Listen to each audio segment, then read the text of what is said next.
Hi, everybody. Welcome to Problem Solve Her, no E on Solve.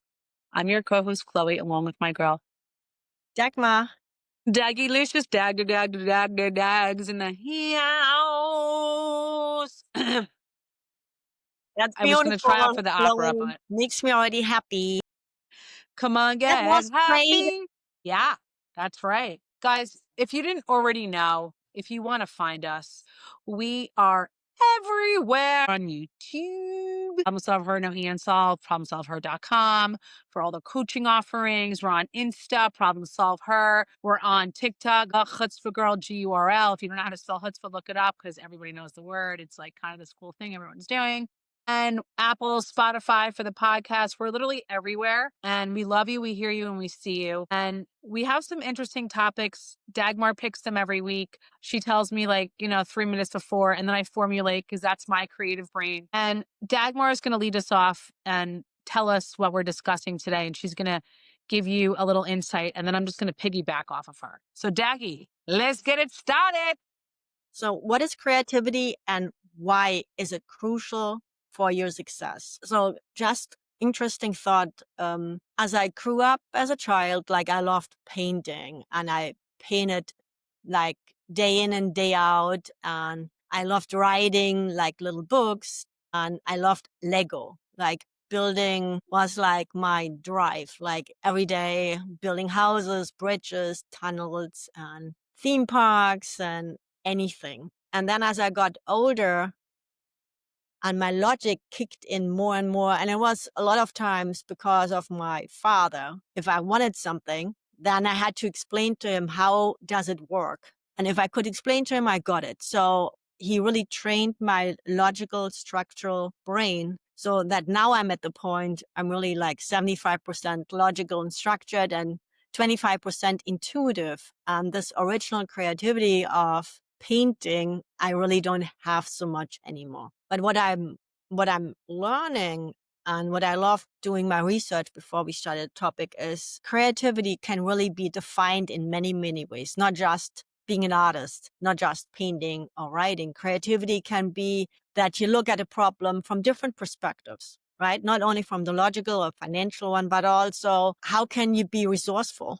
is a very creative approach. Or how can you approach a topic from a creative, emotional perspective, right? That instead of reacting like you always react, are there other emotional ways? Perhaps you don't take it so serious. Perhaps you laugh about it. Like Chloe is beautiful in taking things with humor instead of taking things personal. So I think creativity, how it helps us, or why is it crucial for our success, is that we learn to think outside the box. And perhaps like the Walt Disney, I think its creativity strategy is to put on different hats. So by putting on different hats, you put yourself into the mindset of a different person, like how they approach projects was you put on the head of HR or the head of the finances or the head of the creating something or the head of executing a movie or building a theme park.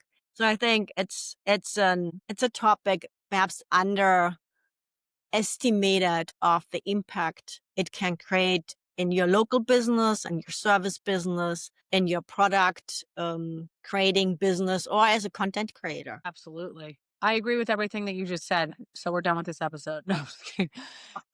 No, that's not Chloe. No.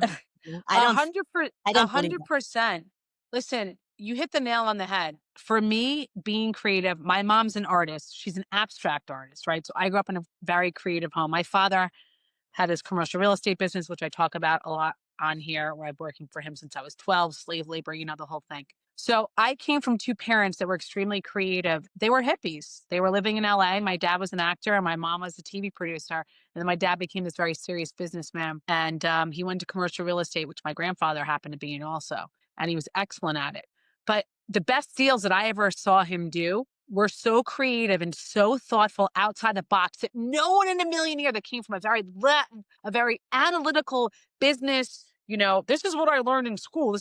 I always say this, what you learn in college And again, I don't care if you went to Harvard or if you went to a SUNY school, or if you went to a city school, nothing prepares you more than the outside world, doing an internship, getting a mentor, because those things, even AI, okay, because I know how much you love AI, can't come up with these things. And being resourceful is one of the most crucial things you need to be in life in any situation. When your back is against the wall, if you can't think outside the box and you're not being resourceful, you're not going to survive. And this is a very harsh reality. And my dad said this to me very young, but it's stuck with me so deeply. Only the strong survive in life. And it's the truth. And you have to think like that. I just finished last night an incredible documentary. And I like to equate sports to anything in life, with a very controversial NBA player named Allen Iverson.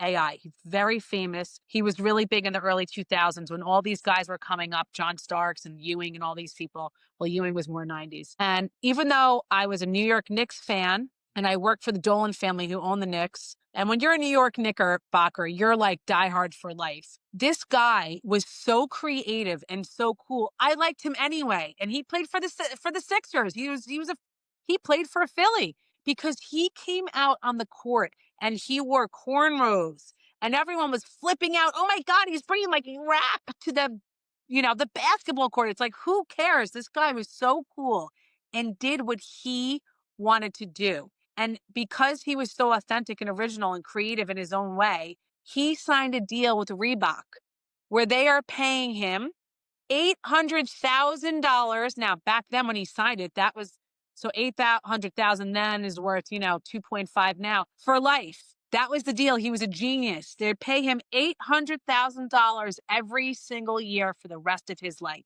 Wow. How creative and thoughtful was that? Not here's $100 million, which you can go blow tomorrow, because a lot of these people can. I'm talking about in any sport. He had 40 people working for him, 40, all of his friends, because a lot of people that come from backgrounds where they didn't have anything, they say, I want to take care of everybody. What a genius guy. And when he's 55 years old, he has a trust that he put to the side for himself, $35 million. A lot of these guys in the NBA and NFL, $200-300 million deals, they spend it all in 10 years.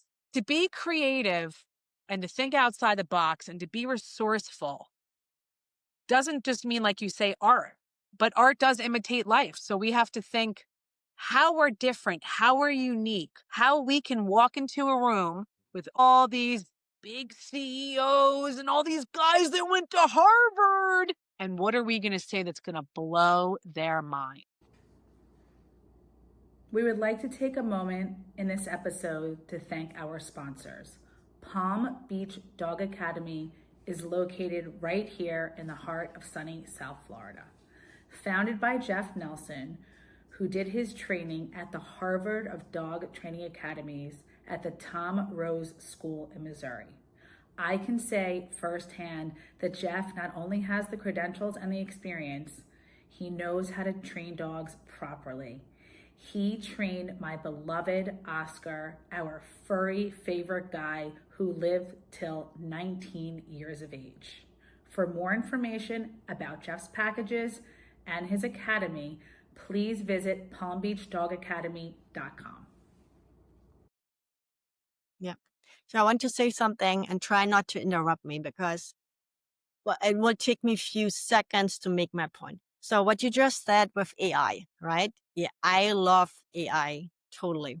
And I disagree with you from a perspective that AI is not creative. AI is as creative as what it can find in the memo or in the database from past experiences, how people were creative, and it provides the result or the answer to a question today from what worked in the past. So AI can cookie cutter provide you results that may fit to your situation or not. So if you're smart and you put your situation, you make your situation visible to AI and then ask for creativity, it will adjust it to your situation in the best way, how it can from a logical perspective using past experience. So let's use an example and then you can interrupt me. Negotiating, right?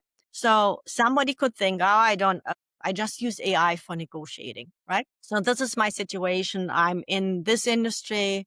I want this job and they offer me this, but I want that. So will this person get a creative negotiation solution or suggestion from AI? Oh, absolutely.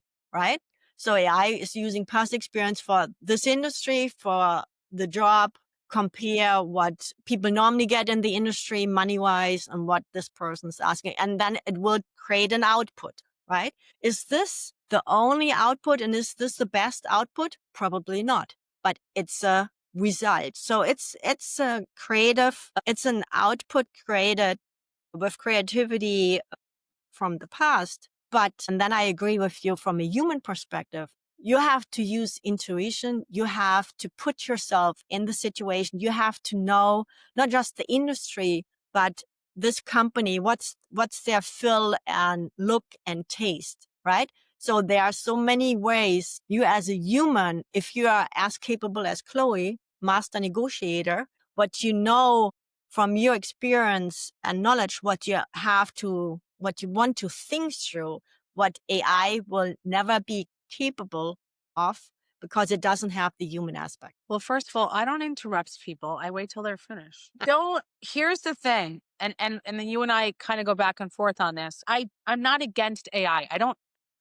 I'm just not, screaming from the rooftops, AI. I know that it's good for certain things. I see how you're using it for our brand, and I appreciate it from that sense. But like you said, for me personally, and I've watched several documentaries on this now where there are kinks in AI because it's not human and it will make errors. And that scares me. I never want to get to a time where I go to a doctor and they're like, let me ask AI what it thinks you're. No, I want a doctor who has been studying medicine for 30 years and doesn't even have to open or do anything. He just knows exactly what's going on with my body. Will never go to AI for anything in negotiations in my life because I literally am a master negotiator. I don't say that to brag or to be braggadocious or to be conceited.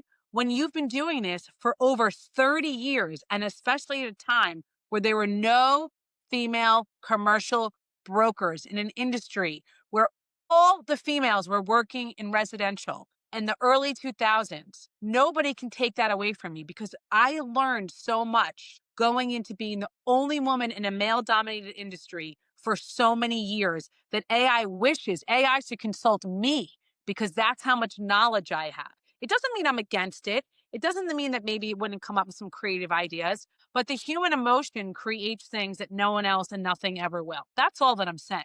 But that being said, I know how much you appreciate it and you lean on Hugo to help us with certain things. But I don't want our viewers and our listeners to get this misconstrued. This is our brains coming together and coming up with the ideas and our strategies and our organizational skills on what we want to do and what we're going to produce and what we think people want to hear based on the audience that we have. It's not a massive audience yet, right? We've only been doing this a few months, but we already it's the right know. audience.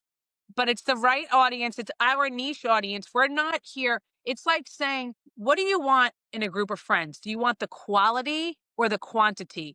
We want the quality viewers and the age group that can appreciate us, that can afford us. And when I say afford us, I don't just mean monetarily. I mean that they're at a stage in their life where they understand the value that we bring. Okay. So our coaching sessions are us. AI is not telling us anything to do on that. We do have a mini series, a guide coming out soon, which will have some AI help, of course. But Dagmar and I are very creative on our own. She's more analytical and I'm more creative, artsy fartsy, like hippies for the moment kind of person, which is great because it brings us together. But creativity as a word in general, people do associate with fashion, with arts, with culture. Again, and it's my favorite slogan of all time, but Nike just do it. Whoever creatively came up with that was thinking so outside the box, and it's just a swoosh. And it's like an emblem, and it's like Apple. It's just a bite out of the Macintosh.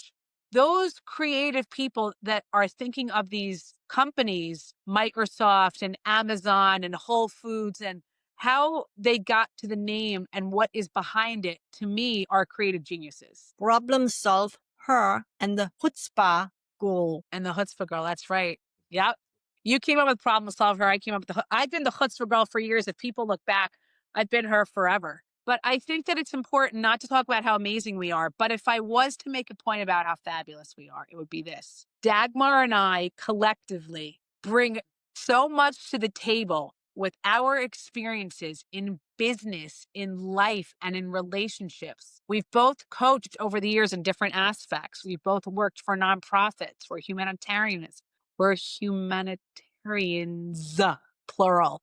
And there's so many people right now, and I'm seeing this more that I'm on social media and I'm actively building our brand, is that people are desperate for really good content creators and influencers that they want to surround themselves with, whether they know them just on a screen or personally, because they're bringing value in something that they want and need and have to hear daily. And that being said, Dagmar and I are so good at coaching. It's like, if I'm looking outside and I was to meet you or I'm not just, honestly, I'd be like, oh my God, where do I sign up? I'll pay whatever it is. Because the value we bring is so massive and we're so creative. We would like to take a moment to thank our sponsors. Cafe Bastille originated in Miami, now has a location in downtown Fort Lauderdale for almost 2 years. Located steps from Las Solas and sitting on the canal, I can personally say I frequent there often. Their lattes are wonderful, hot or cold. The velvet pancakes just melt in your mouth. The pommes frites are on point, and the bottomless mimosas for brunch all day long are absolutely fabulous. For more information, please go to cafebastiledowntown.com. We have a client we both work together with. And so it was very interesting outside that I'm using data, evaluating data. Chloe is using her skills and her abilities and her potential to help this client. We both connected with the client from a creative perspective. What does it feel good to him to create and what doesn't feel good to him to create? And there are some things you could see he was immediately excited about, immediately wanted to do, and other things he was immediately hesitant to do. So for me, creativity has a lot to do with high frequencies, high energy. When we are creative, when it fulfills us, when we are happy, everything falls in place, everything is with ease, and the money will come. If we are hesitant to create something, a course, an offer, a package, a product, we attach this energy to what we are doing and we shredden. Like we really don't want to move forward. We don't want to do it. And then no money will come. So I see that a lot with what I'm doing. If the niche a client picked, first I can see if the niche is monetized, if I can monetize the niche or not. So one is the passion, purpose, or the skill of the client. The other thing is if there's money or not. If you're willing, no matter non-profit or profit, right? If you're willing to create content but don't have any expectations that you can monetize it, good for you. 99% of my clients, they want to monetize it. So it's really interesting how positive energy and creativity go hand in hand. If you show a client how easy it can be to follow the process, to put a process in place, to create something, and then to monetize it, compared to negative emotions. And what I experience do not create creativity. They create resistance. They create hesitation. They create failure. That's what I'm seeing. I agree. I mean, I have another client who is stuck and has a blockage. And every time we have a coaching session, the blockage is still there.